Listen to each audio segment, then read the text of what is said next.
택시기사 딸? 이게 말이 된다 생각하니? 강남 한복판 고급 한옥 레스토랑 아니었습니다.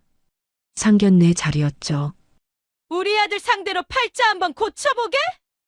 신랑 측 어머니 한미정이 생수병을 들어 올렸습니다. 그리고 그 물을 신부 서윤아의 머리 위로 천천히 부어버렸습니다. 콸콸콸. 물이 윤아의 머리카락을 타고 얼굴로 옷으로 흘러내렸습니다. 택시기사 딸이니까 가정교육도 안 된 거야? 한미정의 목소리가 레스토랑 안을 가득 채웠습니다. 윤아는 고개를 숙인 채 몸을 떨고 있었습니다. 옆에 있던 사람들은 입을 다문 채 얼어붙어 있었죠. 그때였습니다. 신부 측 어머니 정은숙이 자리에서 일어났습니다.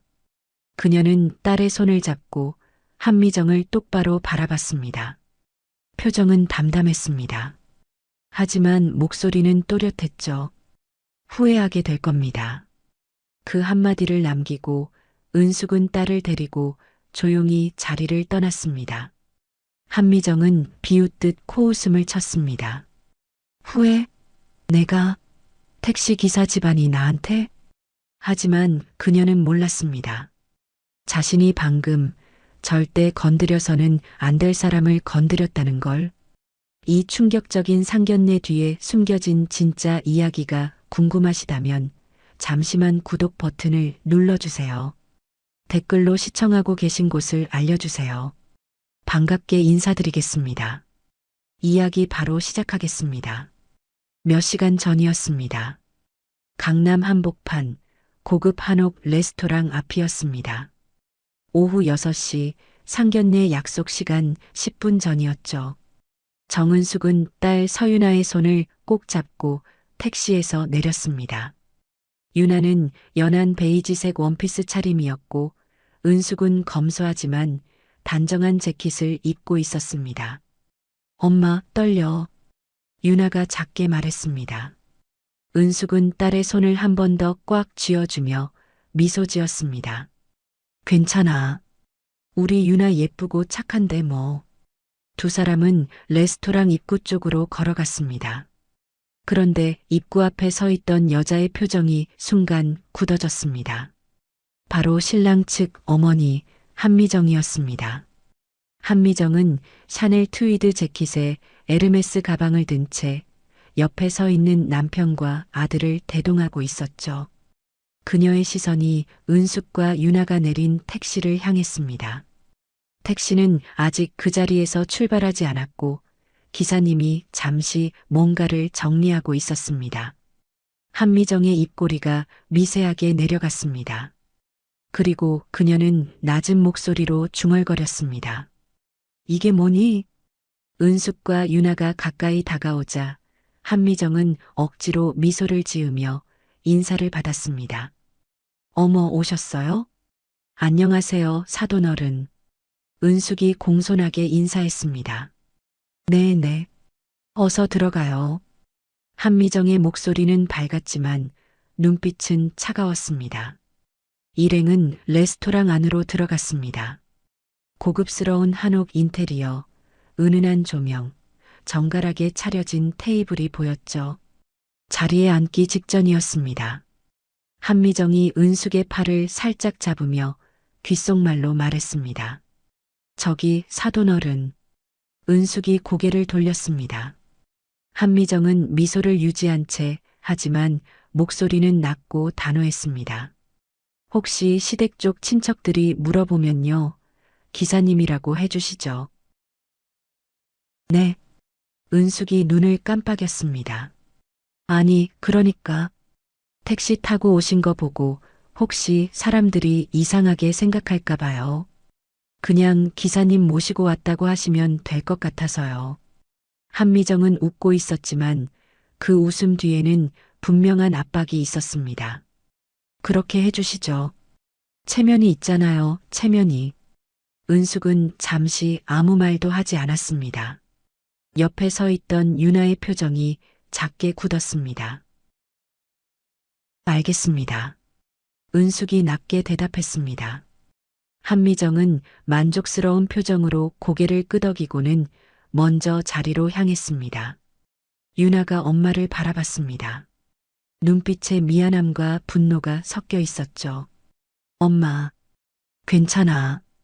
은숙은 짧게 말했지만 목소리에는 미세한 떨림이 있었습니다. 두 사람은 천천히 테이블로 걸어갔습니다. 테이블에는 이미 시댁 측 가족들이 자리를 잡고 있었습니다. 신랑 아버지, 신랑 그리고 신랑의 누나 부부까지 모두들 밝게 웃으며 인사를 나눴습니다. 어서 오세요. 반갑습니다. 자리에 앉자마자 신랑 아버지가 물었습니다. 오시느라 힘드셨죠? 어디서 오신 거예요? 은숙이 대답하려는 순간 한미정이 먼저 끼어들었습니다. 아, 기사님 모시고 오셨대요. 편하게 오셨죠? 은숙은 잠시 멈칫했습니다. 그리고 작게 고개를 끄덕였습니다. 네, 편하게 왔습니다. 유나는 고개를 숙인 채 물잔만 바라보고 있었습니다. 손은 무릎 위에서 꽉 쥐어져 있었죠. 한미정은 만족스럽게 미소 지으며 메뉴판을 펼쳤습니다. 자, 이제 주문할까요? 여기 음식 정말 맛있어요. 식사가 시작되었습니다. 대화는 주로 신랑 신부 이야기, 결혼 준비 이야기로 흘러갔습니다. 하지만 은숙은 거의 말이 없었습니다. 그저 딸을 바라보며 조용히 물만 마셨죠. 한미정은 계속해서 자신의 집안 이야기, 회사 이야기를 늘어놓았습니다. 저희 남편이 운영하는 성우로지스가 이번에 확장하거든요. 물류 쪽에서는 꽤 알아주는 회사예요. 은숙은 그저 고개만 끄덕였습니다. 그때였습니다. 신랑의 누나가 웃으며 물었습니다. 근데 사돈 어른은 무슨 일 하세요? 순간 테이블 위에 짧은 정적이 흘렀습니다. 은숙이 입을 열려는 순간 유나가 먼저 대답했습니다. 저희 아버지는 돌아가셨어요. 그래서 엄마 혼자 저 키우셨어요. 아, 그러셨구나. 신랑 누나가 미안한 표정을 지었습니다. 한미정이 재빨리 화제를 돌렸습니다. 자, 이제 식사 나왔으니까 먹으면서 얘기해요. 음식이 나오고 사람들은 다시 밝게 웃으며 대화를 이어갔습니다.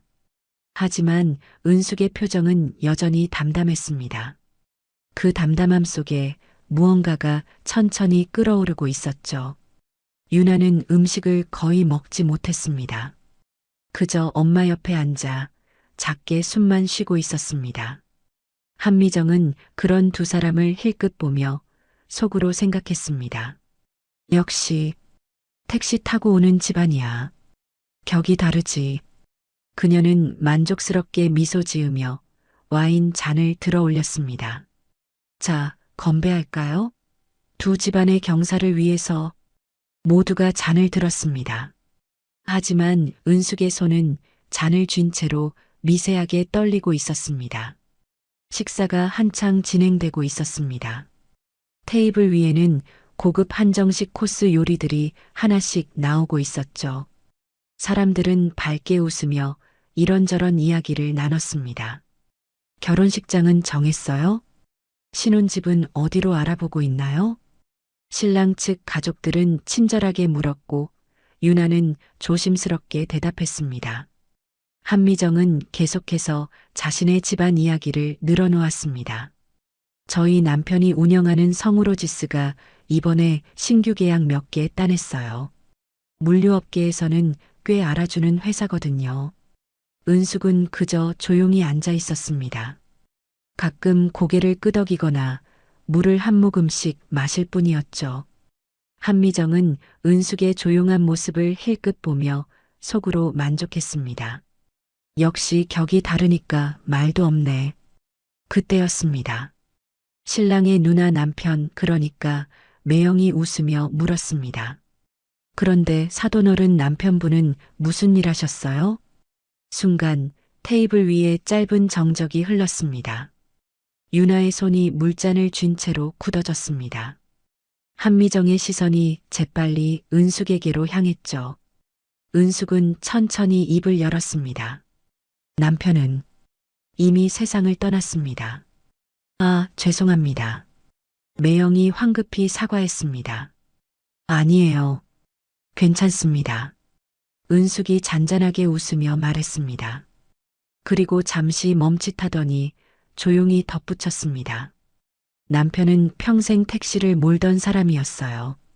그 순간 테이블이 완전히 얼어붙었습니다. 신랑 측 가족들의 표정이 미묘하게 변했습니다. 누군가는 눈을 깜빡였고 누군가는 물잔만 바라봤죠. 한미정의 얼굴이 굳어졌습니다.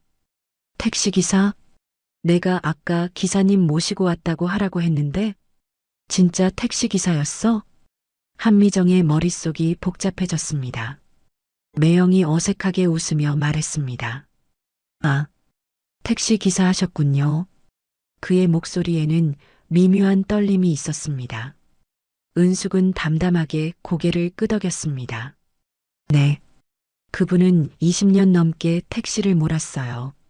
그리고 잠시 멈칫하더니 조용하지만 분명한 목소리로 말했습니다. 저는 그 직업이 낭만 있는 직업이라고 생각해요. 한미정의 눈썹이 꿈틀거렸습니다. 낭만? 택시 기사가 낭만? 신랑 아버지가 재빨리 화제를 돌리려 했습니다. 아, 그렇군요. 참 고생 많으셨겠어요. 네, 고생했죠. 은숙이 짧게 대답했습니다. 하지만 그 짧은 대답 속에는 무언가 단단한 것이 담겨 있었습니다. 한미정은 입맛을 다셨습니다. 속으로 생각이 꼬리를 물었죠. 택시기사 집안이 우리 집안이랑 사돈을 맺겠다고? 이게 말이 돼? 그녀는 은숙을 보며 속으로 비웃었습니다. 그래서 체면도 모르고 택시 타고 온 거였네. 식사는 계속 이어졌습니다. 하지만 분위기는 미묘하게 변해 있었습니다. 신랑 측 가족들은 이전보다 말이 줄었고 은숙 쪽을 보는 시선에는 어색함이 묻어났죠. 유나는 거의 고개를 들지 못했습니다. 음식을 입에 넣어도 목으로 넘어가지 않았습니다. 은숙은 그런 딸의 손을 테이블 아래에서 가만히 잡아주었습니다. 괜찮아.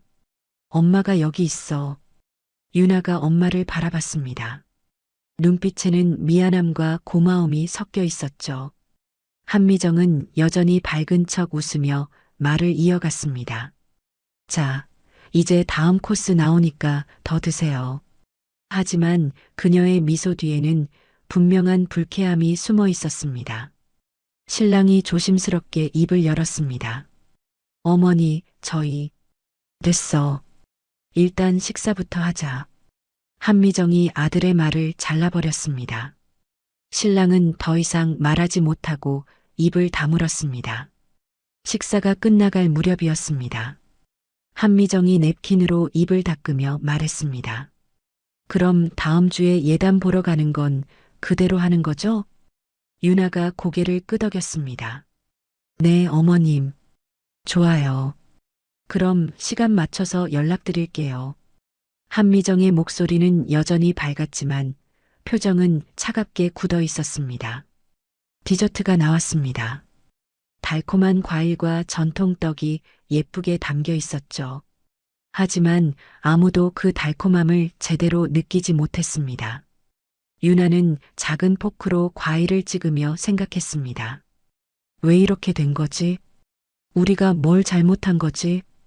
은숙은 디저트를 한 입 먹으며 조용히 한미정을 바라봤습니다. 한미정은 그 시선을 느꼈지만 일부러 눈을 피했습니다. 그리고 속으로 다짐했습니다. 절대 이 집안이랑 사돈 맺을 순 없어. 우리 체면이 있는데. 식사가 끝났습니다. 모두들 자리에서 일어나 가벼운 인사를 나눴습니다. 오늘 수고 많으셨어요. 다음에 또 봬요. 하지만 그 인사는 이전의 밝음과는 달랐습니다. 어색하고 형식적이었죠. 은숙과 유나는 레스토랑을 나섰습니다. 한미정은 그들의 뒷모습을 보며 혀를 찼습니다. 택시기사 집안이라니. 옆에 있던 남편이 조용히 말했습니다. 그래도 사람 괜찮아 보이던데. 뭐가 괜찮아요? 체면도 모르는 사람들이. 한미정이 날카롭게 쏘아붙였습니다. 남편은 더 이상 말하지 않았습니다. 한미정은 가방을 챙기며 생각했습니다. 이번 결혼 다시 생각해봐야겠어. 하지만 그녀는 몰랐습니다. 자신이 지금 막 돌이킬 수 없는 실수를 향해 한 걸음 더 다가가고 있다는 걸. 식사가 거의 끝나가고 있었습니다. 한미정은 밝은 척 웃으며 말했습니다. 결혼 날짜는 다음 달 둘째 주로 잡으면 될 것 같아요. 네, 어머님. 유나가 조심스럽게 대답했습니다. 그때였습니다. 직원이 따뜻한 보리차를 담은 주전자를 들고 왔습니다. 차 더 드시겠어요? 네, 주세요. 한미정이 손을 내밀었습니다. 유나도 엄마 앞에 놓인 빈 찻잔을 보고 조용히 손을 뻗었습니다. 테이블 중앙에 놓인 물병을 집으려 했죠. 하지만 그 순간이었습니다. 유나의 손이 미세하게 떨렸습니다. 긴장 때문이었을까요? 아니면 지금까지 쌓인 스트레스 때문이었을까요? 물병을 집는 순간 손이 미끄러졌습니다. 툭! 물병이 살짝 기울었고 뚜껑이 열려있던 물이 쏟아졌습니다. 철벅! 물이 테이블 위로 쏟아지며 한미정의 옷끝자락을 적셨습니다. 샤넬 트위드 재킷의 소매 부분이었죠. 아! 유나가 깜짝 놀라 벌떡 일어났습니다. 죄송합니다. 정말 죄송해요. 유나는 황급히 냅킨을 집어 한미정의 옷을 닦으려 했습니다. 하지만 한미정은 유나의 손을 뿌리쳤습니다. 됐어요. 한미정의 목소리가 날카로웠습니다. 어머님, 정말 죄송합니다. 실수? 한미정이 유나를 쏘아봤습니다. 이게 실수로 나올 일이에요? 신랑이 조심스럽게 끼어들려 했지만 한미정은 손을 들어 막았습니다. 한미정은 천천히 자리에서 일어났습니다. 그리고 적셔진 소매를 내려다봤습니다. 이거 얼마짜리인 줄 알아요? 유나가 고개를 숙였습니다. 죄송합니다. 죄송하면 다해요? 한미정의 목소리가 점점 높아졌습니다. 은숙이 조용히 자리에서 일어났습니다. 사돈어른, 제가 잘못 가르쳤습니다. 대신 사과드리겠습니다. 은숙의 목소리는 낮았지만 단단했습니다. 한미정이 은숙을 바라봤습니다. 그리고 비웃듯 코웃음을 쳤죠. 당연히 잘못 가르쳤죠. 네. 이런 자리에서 기본적인 예의도 모르잖아요. 한미정의 말이 칼날처럼 날카로웠습니다. 신랑 측 가족들이 어색하게 눈치를 봤습니다. 누군가는 물잔을 만지작거렸고 누군가는 천장만 쳐다봤죠. 유나는 눈물이 그렁그렁 맺힌 채 서 있었습니다. 어머님, 제가 정말... 됐어요. 한미정이 손을 저었습니다. 그리고 테이블 위에 놓인 생수병을 집어들었습니다. 뚜껑을 천천히 열었죠.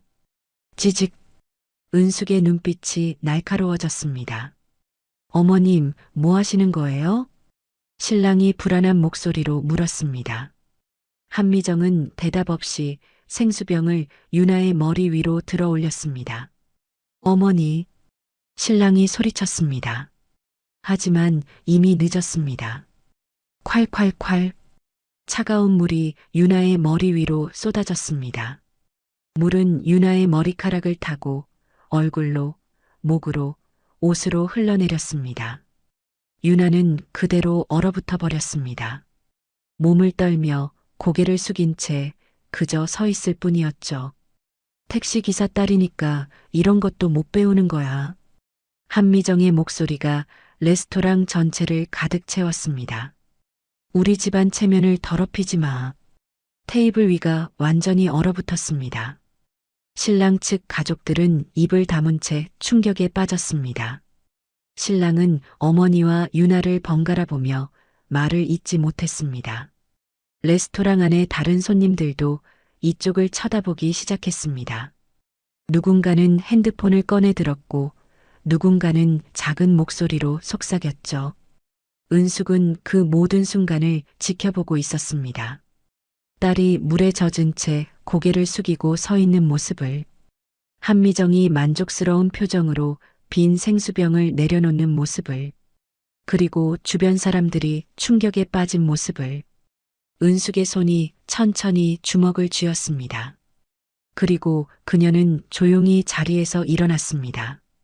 천천히 하지만 단호하게 유나에게 다가가 젖은 머리카락을 쓰다듬어 주었습니다. 괜찮아. 엄마가 여기 있어. 유나가 엄마를 올려다봤습니다. 눈물이 볼을 타고 흘러내렸죠. 은숙은 딸을 감싸 안듯 어깨를 잡았습니다.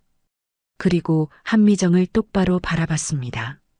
한미정은 여전히 비웃고 있었습니다. 택시기사 집안 주제에 우리 집안이랑 사돈을 맺겠다고? 하지만 은숙의 눈빛은 흔들리지 않았습니다. 담담했지만 그 안에는 차가운 무언가가 자리하고 있었죠. 은숙이 입을 열었습니다. 목소리는 낮았지만 레스토랑 앞 모두가 들을 수 있을 만큼 또렷했습니다. 후회하게 될 겁니다. 그 한마디였습니다. 한미정이 눈살을 찌푸렸습니다. 뭐라고요? 후회하게 될 겁니다. 은숙이 다시 한번 말했습니다. 그리고 딸의 손을 잡고 천천히 자리를 떠났습니다.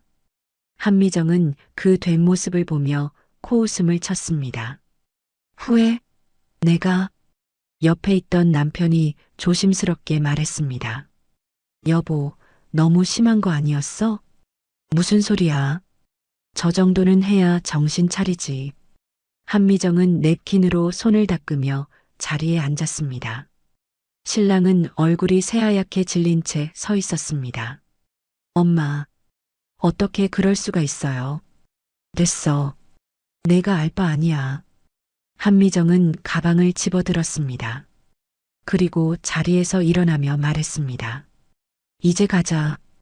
더 있을 필요 없어. 신랑 측 가족들이 하나둘 자리에서 일어났습니다. 어색하고 무거운 침묵 속에서였죠. 레스토랑 밖으로 나가며 한미정은 생각했습니다. 후회? 말도 안 돼. 내가 뭘 잘못했다고? 하지만 그녀는 몰랐습니다. 자신이 방금 절대 건드려서는 안 될 사람을 건드렸다는 걸, 그리고 내일 아침이면 모든 것이 달라질 거라는 걸. 다음 날 아침이었습니다. 성우로지스 본사 대표이사실이었죠. 신랑 아버지 김태주는 커피를 마시며 신문을 펼쳤습니다. 평범한 아침이었습니다. 적어도 그렇게 보였죠. 딸랑. 휴대폰이 울렸습니다. 경영지원팀장의 전화였습니다. 네, 팀장. 대표님, 큰일 났습니다. 팀장의 목소리가 떨리고 있었습니다. 김태준의 표정이 굳었습니다. 무슨 일이야? 대한유통운수에서 연락 왔습니다. 우리 회사랑 모든 거래를 중단한다고. 뭐? 김태준이 벌떡 일어났습니다. 커피 잔이 책상 위에서 쏟아졌지만 그는 신경 쓰지 않았습니다. 지금 뭐라고 했어? 거래 중단입니다. 즉시 효력입니다. 이미 공문이 왔습니다. 김태준의 얼굴이 새하얗게 질렸습니다. 대한유통운수, 업계 최대 규모의 운송그룹이었습니다. 성우로지스 매출의 40%를 차지하는 거래처였죠. 이유가 뭐래? 그냥 일방적 통보였습니다. 이유는 밝히지 않았습니다. 김태준은 휴대폰을 쥔 손이 떨렸습니다. 당장 회의실로 와. 긴급회의 소집해. 네, 대표님. 전화를 끊자마자 비서가 급히 문을 열고 들어왔습니다. 대표님, 뉴스 보셨습니까? 무슨 뉴스? 비서가 태블릿을 건넸습니다. 화면에는 경제 뉴스가 떠 있었습니다. 대한유통운수, 성우로지스와 거래 전면 중단. 김태준의 눈이 커졌습니다. 기사는 계속 이어졌습니다. 업계 관계자들은 이번 거래 중단이 성우로지스의 신뢰도에 타격을 줄 것으로 전망. 이게 대체 김태준이 중얼거렸습니다. 그때 휴대폰이 다시 울렸습니다. 이번에는 아내 한미정이었습니다. 여보, 지금 뉴스 봤어? 봤어. 도대체 왜 이러는 거야? 나도 모르겠어. 우리가 뭘 잘못했다고. 한미정의 목소리도 떨리고 있었습니다. 일단 집에서 기다려. 내가 알아볼게. 전화를 끊고 김태준은 회의실로 향했습니다. 회의실에는 이미 임원들이 모여 있었습니다. 모두들 긴장한 표정이었죠. 상황 보고해. 김태준이 자리에 앉으며 말했습니다. 경영지원팀장이 자료를 펼쳤습니다. 대한유통운수와의 계약은 우리 매출의 40%입니다. 연간 약 200억 원 규모죠. 거래가 끊기면 즉각적인 자금 경색이 예상됩니다. 그리고 팀장이 잠시 말을 멈췄습니다. 그리고 다른 거래처들도 동요하고 있습니다. 이미 몇 곳에서 문의 전화가 왔습니다. 김태준이 주먹으로 탁자를 쳤습니다. 도대체 이유가 뭐야? 왜 아무 이유 없이 거래를 끊는 거야? 그때 영업팀장이 조심스럽게 말했습니다. 대표님, 혹시 어제 상견례 상견냐? 김태준이 눈살을 찌푸렸습니다. 어제 상견례에서 무슨 일 있었습니까? 순간 김태준의 머릿속이 복잡해졌습니다. 어제 상견례, 사돈 측 어머니가 마지막에 한 말, 후회하게 될 겁니다. 설마? 김태준은 고개를 저었습니다. 아니야. 그냥 우연일 거야. 하지만 마음 한구석이 불안했습니다. 일단 대한유통운수에 연락해. 사장님이랑 직접 통화할 수 있게. 네, 대표님. 회의가 끝나고 김태준은 대표실로 돌아왔습니다. 책상에 앉아 한숨을 내쉬었죠. 똑똑. 문을 두드리는 소리가 들렸습니다. 들어와. 아들 민수가 들어왔습니다. 얼굴이 창백했습니다. 아버지, 너도 들었구나. 네. 이게 대체 무슨 일이에요? 민수가 떨리는 목소리로 물었습니다. 김태준은 대답하지 못했습니다. 그저 창밖을 바라볼 뿐이었죠. 아버지, 혹시 어제 일 때문에 그런 건 아니겠죠? 민수가 조심스럽게 말했습니다. 어제 일? 어머니가 유나한테 그렇게 한 거. 민수의 목소리가 작아졌습니다. 김태준은 여전히 아무 말도 하지 않았습니다. 그때 비서가 급히 들어왔습니다. 대표님, 한국물류공사에서도 연락 왔습니다. 거래 재검토하겠다고. 당분간 신규 계약은 보류한다고 합니다. 김태준의 얼굴이 더욱 굳어졌습니다. 한국물류공사, 또 다른 주요 거래처였습니다. 이게 도대체... 그의 목소리가 떨렸습니다. 민수가 아버지를 바라봤습니다. 두 사람 모두 말없이 서 있었죠.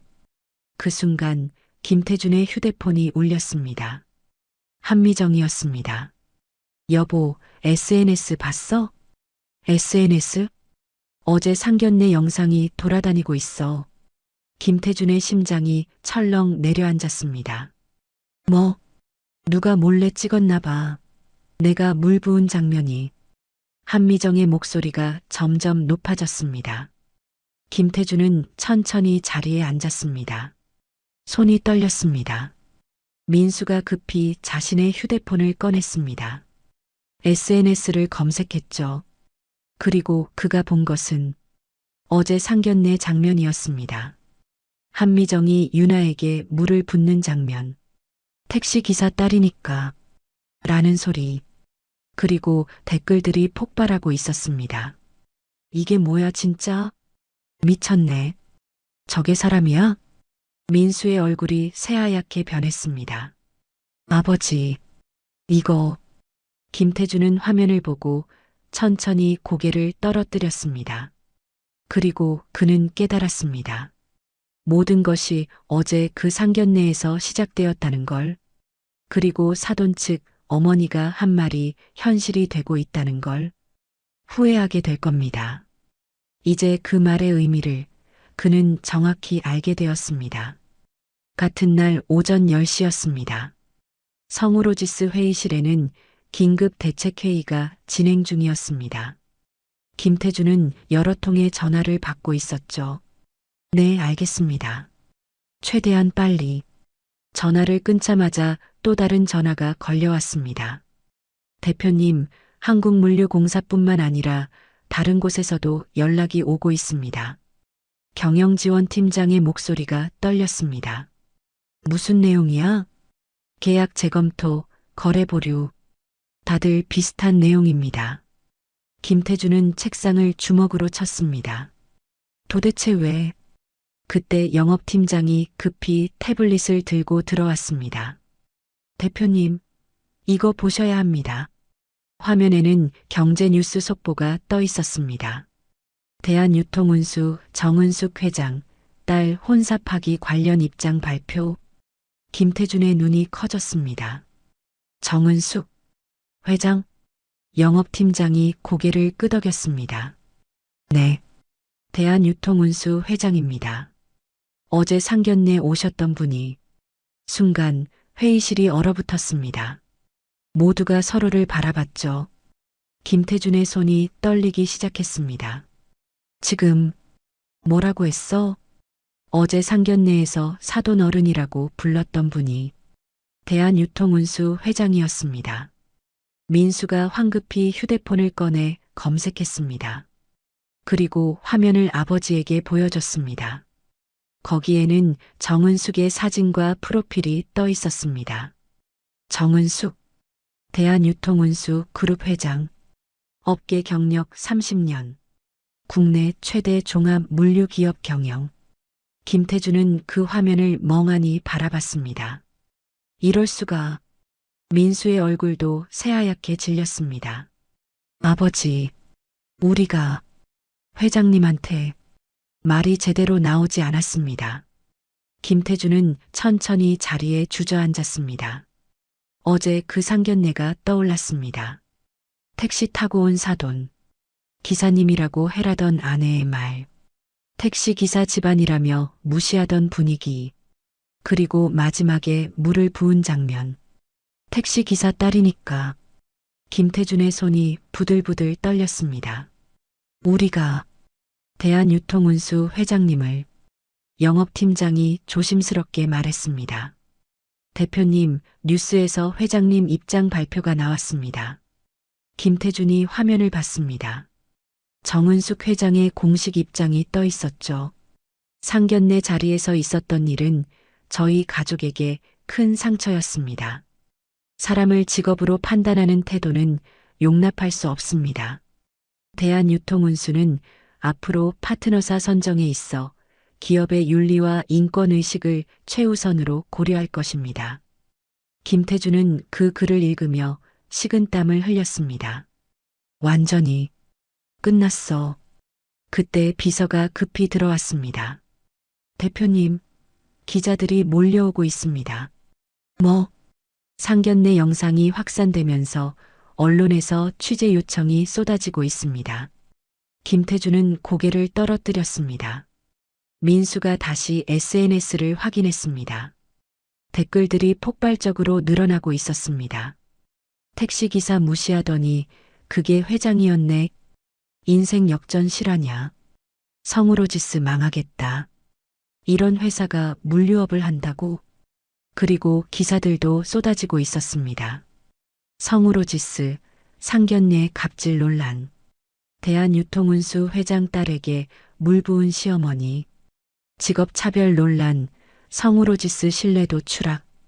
민수는 휴대폰을 쥔 채 말했습니다. 아버지, 어떡해요? 김태준은 대답하지 못했습니다. 그저 창밖을 바라볼 뿐이었죠.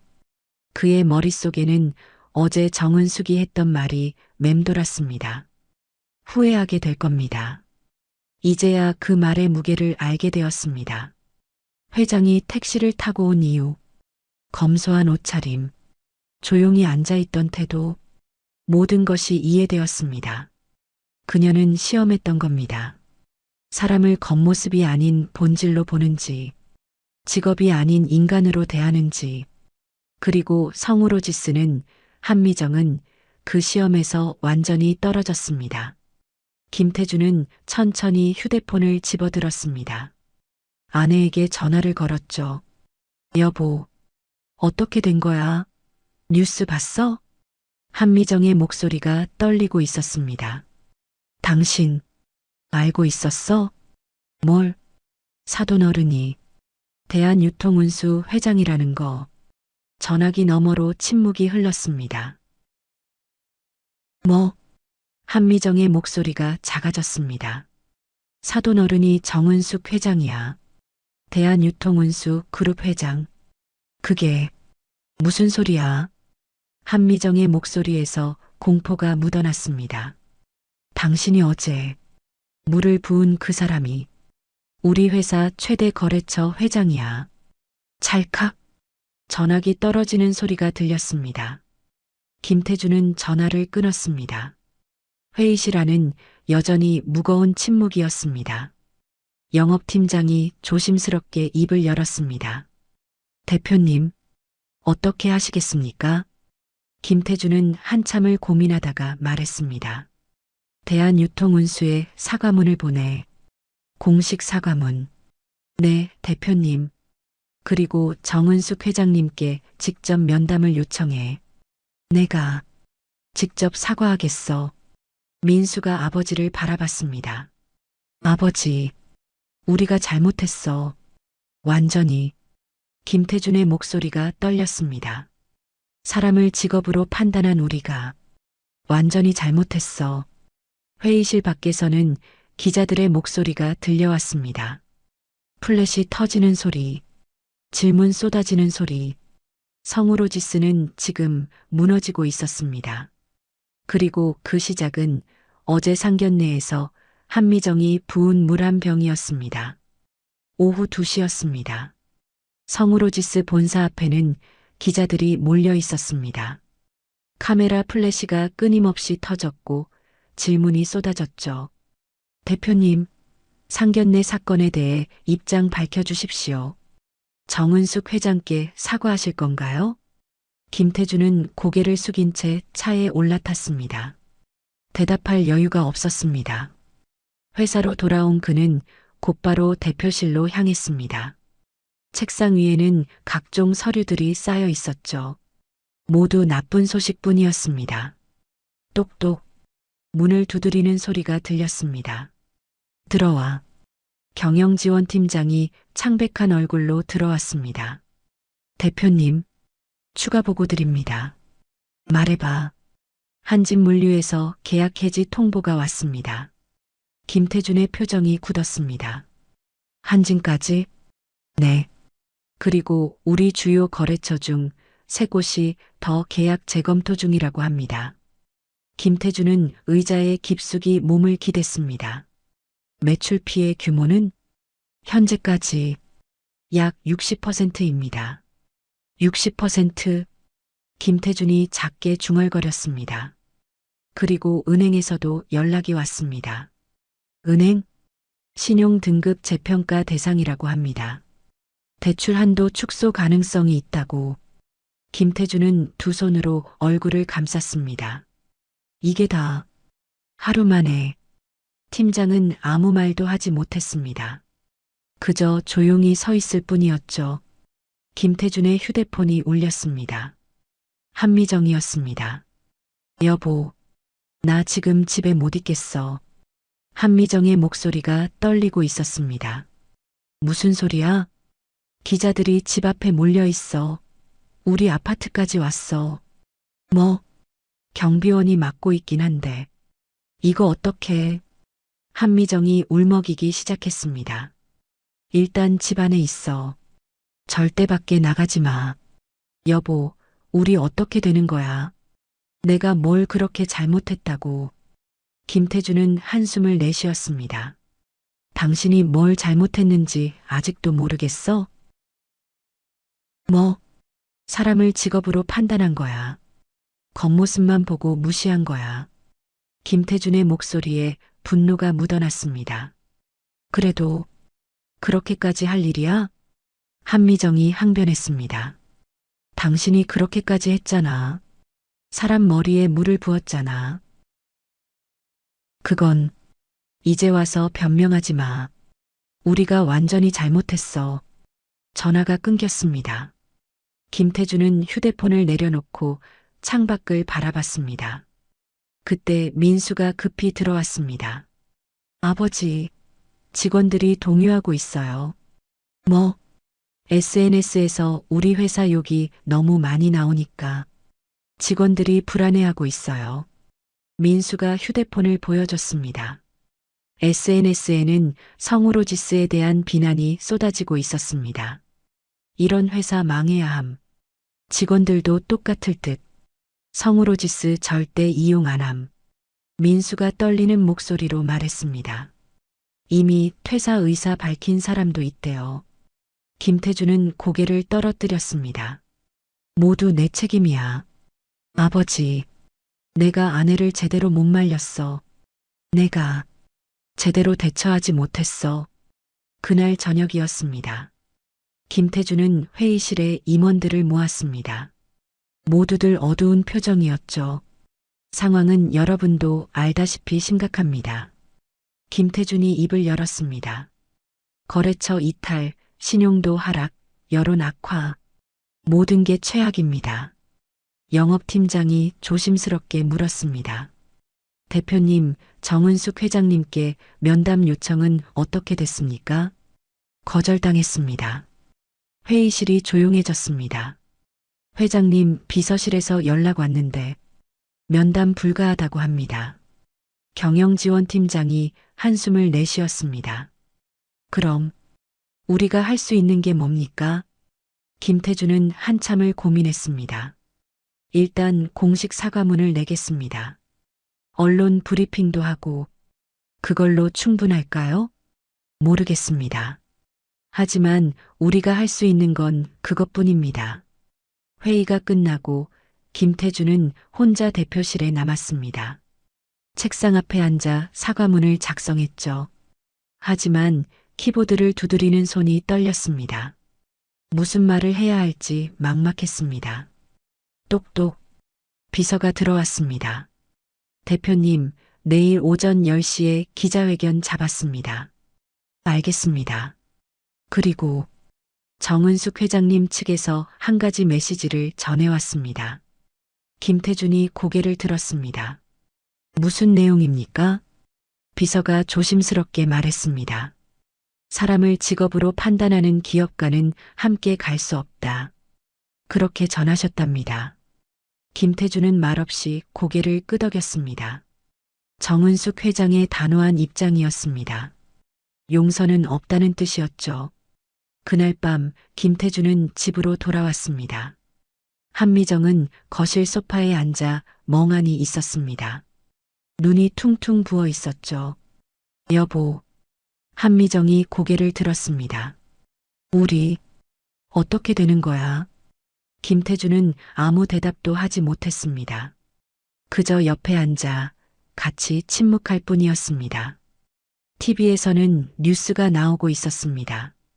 성우로지스 사태, 기업 윤리 논란으로 확산. 전문가들, 기업 이미지 회복 어려울 것으로 전망. 한미정은 TV를 끄고 말했습니다. 나 정말 몰랐어.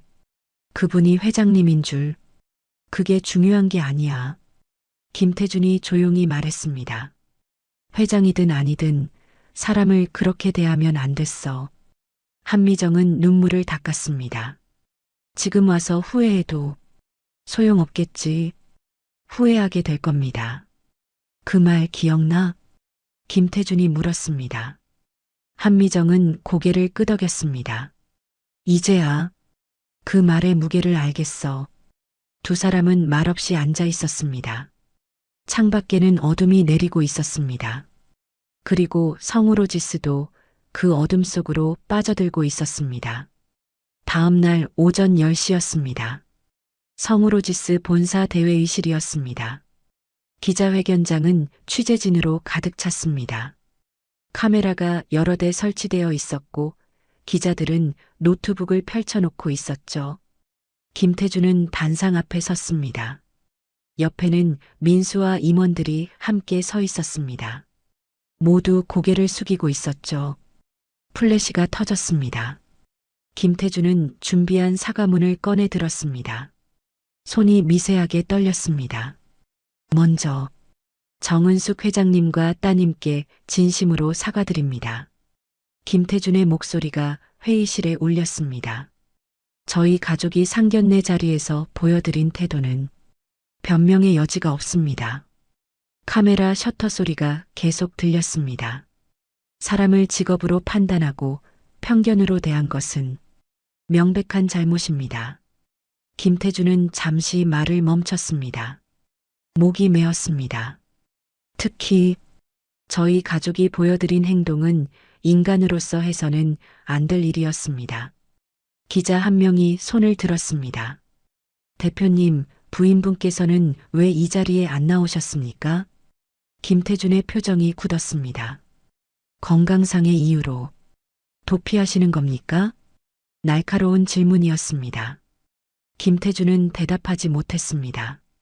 다른 기자가 물었습니다. 정은숙 회장께 직접 사과하셨습니까? 면담을 요청했으나 거절당했습니다. 그럼 앞으로 어떻게 하실 겁니까? 계속 사과의 뜻을 전하겠습니다. 그리고 김태준이 잠시 멈칫했습니다.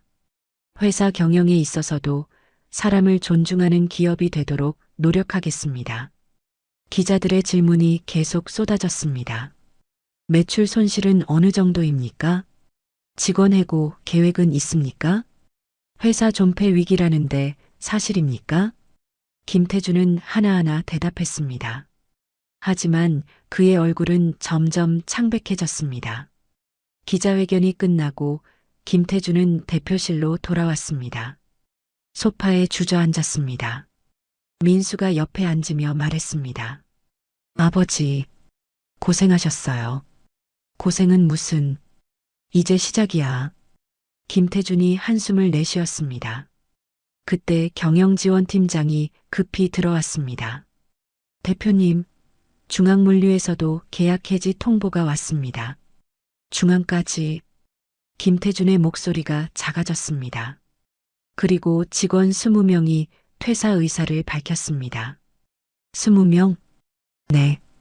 대부분 영업팀과 경영지원팀입니다. 김태준은 두 손으로 얼굴을 감쌌습니다. 회사가 무너지고 있었습니다. 하루하루가 지옥이었죠. 한편 같은 시각이었습니다. 한미정은 집안에 홀로 앉아 있었습니다. TV도 끄고 커튼도 내린 채였죠. 휴대폰에는 지인들의 연락이 쌓여 있었습니다. 하지만 그녀는 아무 전화도 받지 않았습니다.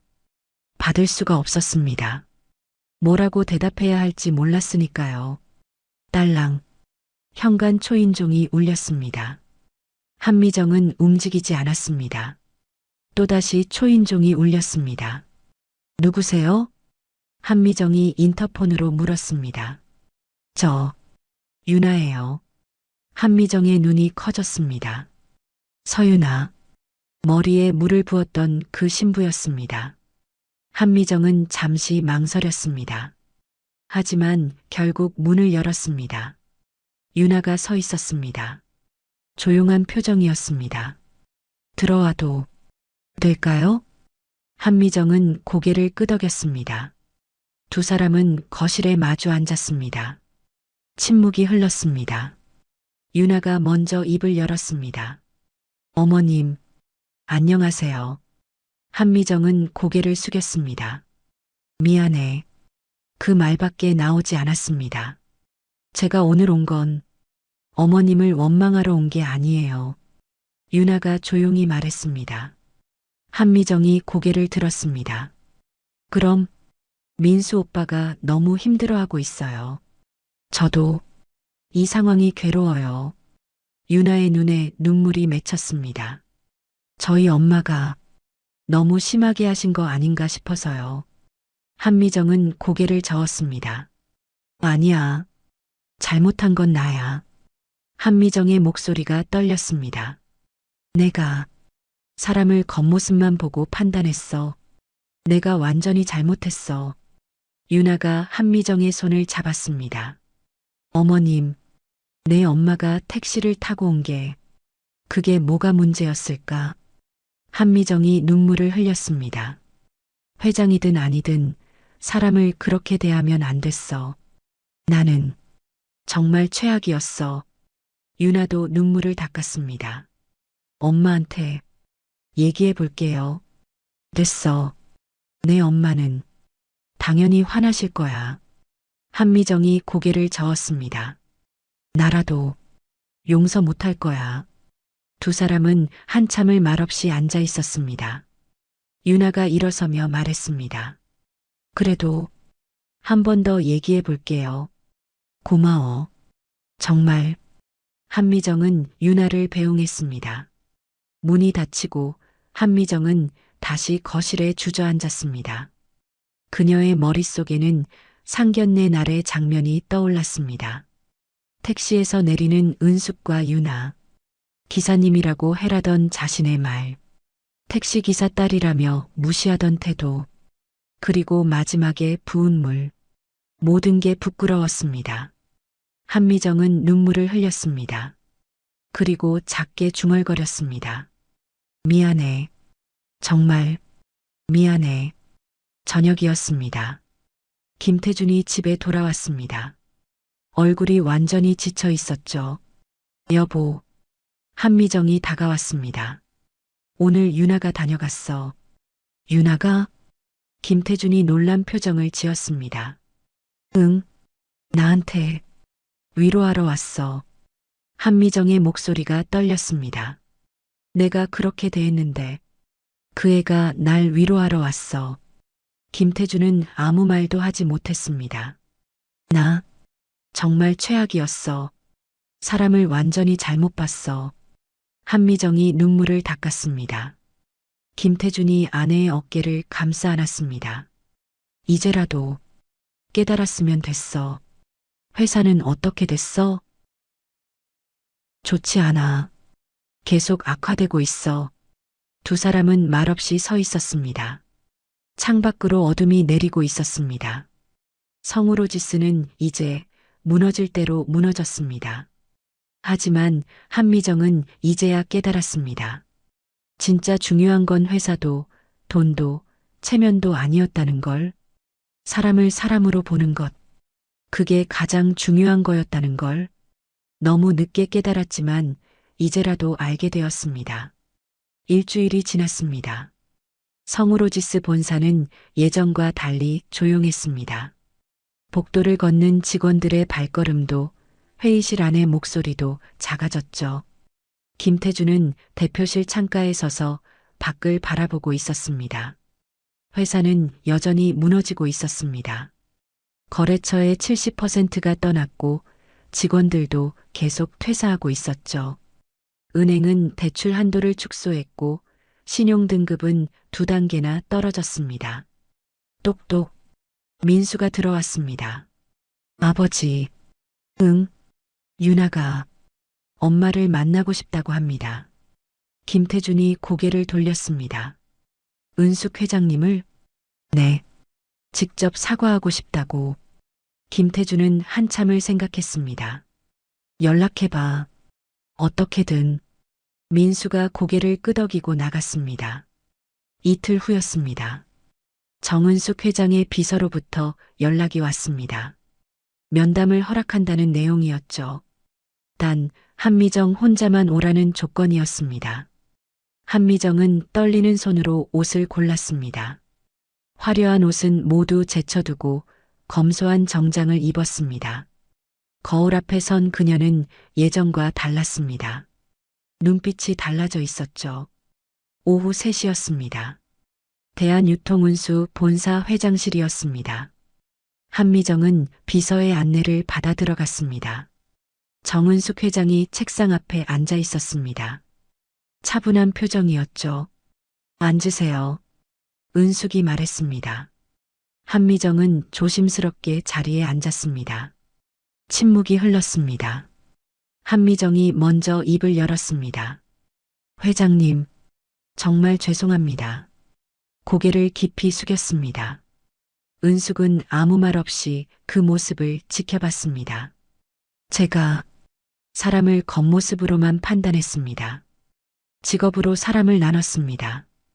한미정의 목소리가 떨렸습니다. 그게 얼마나 잘못된 건지 이제야 깨달았습니다.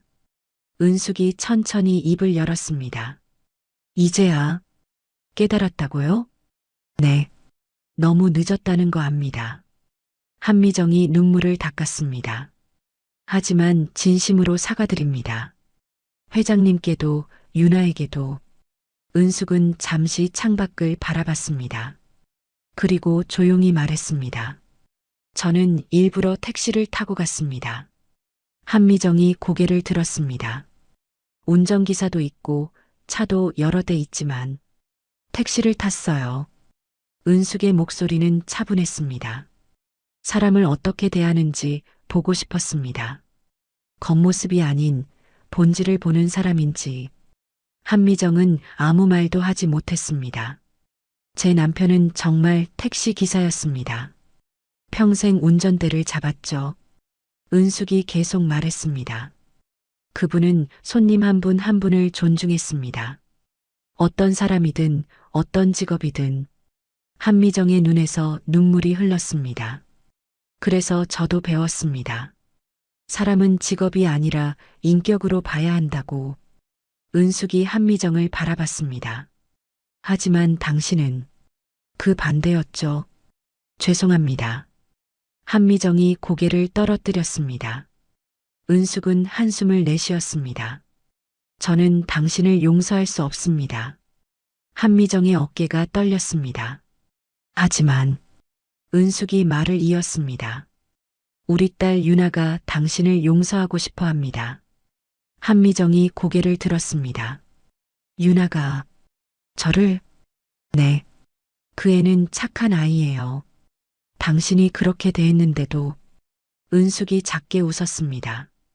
그래서 생각했습니다. 제가 용서하지 못해도 딸이 용서한다면. 한미정은 눈물을 멈출 수 없었습니다. 감사합니다. 정말. 하지만 조건이 있습니다. 은숙의 목소리가 단호해졌습니다. 다시는 사람을 직업으로 판단하지 마세요. 겉모습으로 사람을 나누지 마세요. 네. 약속드립니다. 그리고 성우로지스도 바꾸세요. 사람을 존중하는 회사로. 은숙이 서류 한 장을 건넸습니다. 한미정이 받아봤습니다. 거래 재개 제안서였습니다. 이건 단 조건이 있습니다.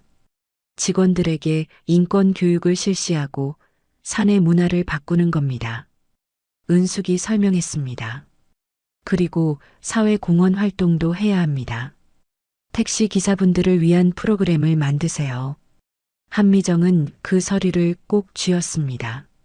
반드시 그렇게 하겠습니다. 약속을 어기면 그때는 정말 끝입니다. 은숙의 눈빛이 날카로워졌습니다. 네, 명심하겠습니다. 면담이 끝나고 한미정은 밖으로 나왔습니다. 차에 올라타자마자 눈물이 쏟아졌습니다. 감사와 부끄러움이 섞인 눈물이었습니다. 그날 저녁이었습니다. 성우로지스 임원회의가 열렸습니다. 김태준이 입을 열었습니다. 대한유통운수에서 거래 재개 제안을 받았습니다. 임원들의 눈이 커졌습니다. 정말입니까? 네. 하지만 조건이 있습니다. 김태준이 조건들을 설명했습니다. 인권 교육, 사내 문화 개선, 사회 공헌 활동. 임원들이 고개를 끄덕였습니다. 당연히 해야 합니다. 네. 이번 일로 우리가 배운 게 있습니다. 김태준의 목소리가 단호했습니다. 사람을 존중하지 않는 회사는 결국 무너진다는 것. 한 달 후였습니다. 성우로지스는 변하기 시작했습니다. 전 직원 대상 인권 교육이 시작되었고 택시 기사들을 위한 휴게 공간을 지원하는 프로그램도 만들었습니다. 회사 내부 분위기도 달라졌습니다. 직원들은 서로를 더 존중하기 시작했죠. 김태준과 한미정도 변했습니다. 더 이상 겉모습으로 사람을 판단하지 않았습니다. 민수와 유나는 결국 결혼하지 않기로 했습니다. 하지만 여전히 좋은 친구로 지냈죠. 어느 날이었습니다. 한미정은 택시를 타고 있었습니다. 이제는 편하게 택시를 탔습니다. 기사님과 대화도 나눴죠. 어디 가세요? 강남이요. 네, 알겠습니다. 한미정은 창밖을 바라보며 생각했습니다.